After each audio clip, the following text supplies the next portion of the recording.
என் வாழ்க்கையில தொடர்ந்து கஷ்டங்க. தொடர்ந்து நஷ்டங்க.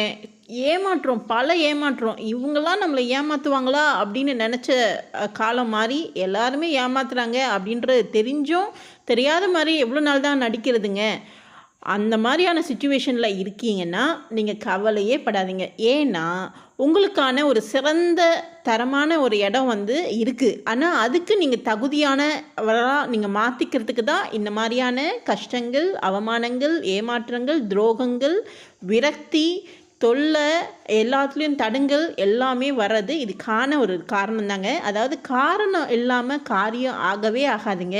உங்கள வந்து பார்த்தீங்கன்னா, உட்கார வேண்டிய இடத்துல உட்கார வைக்கிறதுக்காக தான் கடவுள் வந்து இவ்ளோ உங்கள வந்து ஆ செம்மைப்படுத்துறாரு அப்படின்னு நெனச்சுக்கோங்க. அதாவது சாதனையா இருக்கணும் அப்படின்னு நீங்க பார்த்தீங்கன்னா, சோதனைய தாண்டுனா தாங்க நீங்க சாதனையாளனா மாற முடியும். ஸோ, கண்டிப்பா நீங்களும்